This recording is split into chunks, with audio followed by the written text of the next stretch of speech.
What you're about to see will change how you think about the 65,000-year mystery, Australia's Lost Megafauna. Stay with us. Picture a wombat. Cute, cuddly, about the size of a dog.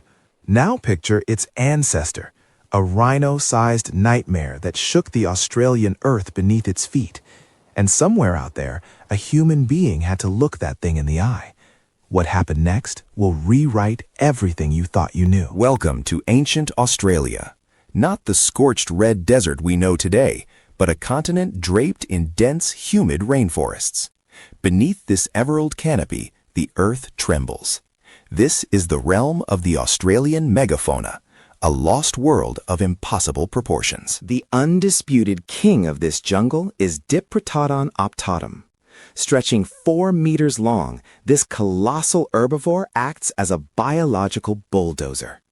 Every single day, it scythes through 150 kilograms of vegetation with massive 12-inch incisors. For any early human stepping onto this continent 65,000 years ago, survival meant navigating a landscape where every shadow concealed a titan, and the grazing wombats were the least of their worries. Imagine peering through the ancient ferns and locking eyes with a kangaroo that couldn't hop.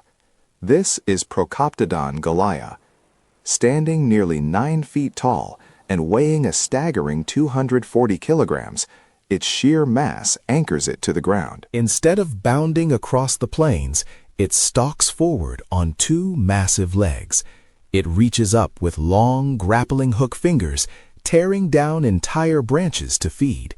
It is an alien sight in a familiar shape. But the true nightmare of these prehistoric animals doesn't graze on the forest floor. It waits in the canopy above, silent, coiled, and armed with a biological weapon unlike anything else in mammalian history. Meet Phyllocaleo carnifex, the marsupial lion.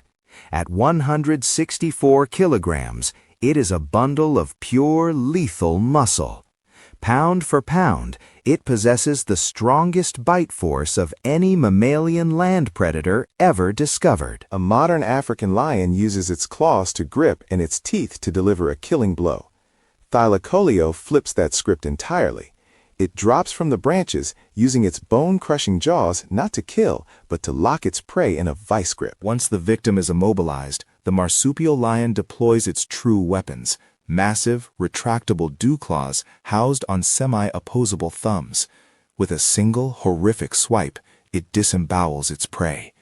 It is an ambush predator, engineered for absolute devastation. For the first humans to walk this land, the night must have been an orchestra of terrors. The snap of a branch or the rustle of leaves could mean a sudden, violent end. For decades, science painted a very specific picture of what happened next. The Blitzkrieg hypothesis argued that spear-wielding humans swept across the continent, rapidly slaughtering these naive giants into extinction. It's a compelling story of human dominance, but the archaeological record tells a completely different, far more complex tale. Early humans didn't wipe out Australia's monsters overnight.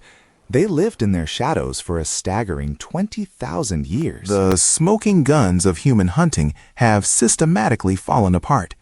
In 1984, researchers found a diprotodon tooth at Spring Creek, covered in what looked like definitive human butchery marks. It was the ultimate proof of the Blitzkrieg. But in 2020, Griffith University researchers placed that same tooth under high-precision stereo microscopes. The crisp cuts of a stone tool vanished. In their place were the wavy, undulating grooves of something much smaller. They weren't spear marks. They were the gnaw marks of scavenging marsupials, like ancient quolls, chewing on bones long after the giant had died of natural causes. The human slaughter narrative began to unravel. Instead of a relentless hunting campaign, early indigenous Australians viewed these titans with cautious reverence. Deep in Arnhem Land, at the Juleri Rock Art Complex, ancient ochre paintings depict a heavy-limbed predator with a blunt snout, the unmistakable profile of Phyllocaleo. The memory of these beasts echoes through time.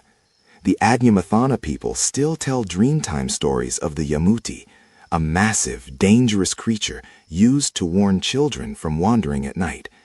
A 65,000-year-old warning from a time when humans were prey. This raises a profound mystery. If early humans weren't systematically hunting these behemoths, why do archaeologists keep finding the bones of prehistoric animals piled up near ancient human campsites? The answer arrived in a groundbreaking October 2025 study from the Royal Society Open Science. Paleontologists re-examined a famous giant kangaroo bone from Western Australia's Mammoth Cave, long cited as proof of human butchery. Modern 3D scanning revealed a shocking twist. The cuts on the bone were indeed made by human tools, but they were carved long after the animal had died, and long after its bones had turned to stone. This revelation rewrites history. Early indigenous Australians weren't just hunters, they were the world's first paleontologists. Tens of thousands of years ago, they were actively excavating and collecting the fossilized remains of the giants that came before them. They transported these massive petrified bones across the landscape, using them for symbolic rituals or crafting them into tools. They recognized that these remains belonged to a lost world of mythical proportions. When 19th century colonists arrived, they recorded Aboriginal people pointing to massive fossils in the earth, identifying them as the bones of the legendary bunyip. The myth was born from ancient humans discovering ancient monsters. But the ultimate question remains. If a human blitzkrieg didn't wipe out the Australian megafauna, what finally brought down the 3-ton wombats and the thumb-clawed lions? The killer wasn't a spear. It was a deadly 20,000-year squeeze. A 2019 study revealed that the Earth's climate was shifting, slowly turning the lush green continent into a drying, desperate landscape. As the ancient rainforests withered, the vital freshwater lakes began to evaporate. Both humans and megafauna were forced into a terrifying migration, converging on the exact same shrinking oases to survive. Between 40,000 and 46,000 years ago, this fragile ecological threshold finally snapped. The water ran out. The giants, requiring hundreds of kilograms of food and water daily, simply starved. But the tragedy of their extinction was just the beginning. When the last of these titans collapsed into the dust, they triggered a chain reaction that would permanently mutate the continent. A 2012 study analyzing sediment cores from Queensland tracked a specific dung fungus dependent on the massive digestive tracts of herbivores. 41,000 years ago, that fungus completely vanishes from the geological record. Without armies of 3-ton biological bulldozers consuming thousands of tons of plant matter every single day, the forest floor began to choke. Dead leaves, bark, and unconsumed vegetation rapidly accumulated. The continent became a ticking time bomb of dry tinder. And then, the lightning struck. Within just a century of the megafauna's decline, charcoal records show a catastrophic, unprecedented spike in massive wildfires. An apocalyptic inferno swept across ancient Australia. The fires burned so hot and so vast that they literally incinerated the continent's mixed rainforests, baking the soil and permanently altering the climate cycle. The extinction of the giant wombats literally set Australia on fire. From the ashes of the rainforests rose the highly flammable dry sclerophyll vegetation and the harsh red outback we know today. The monsters died, and in their passing, they forged a new world. But nature rarely deals in absolutes. Not all the giants vanished in the great fires. Some held on, hiding in the shifting shadows. In the Willandra Lakes, fossils of the 700-kilogram Zygomaturus prove they survived until just 33,000 years ago.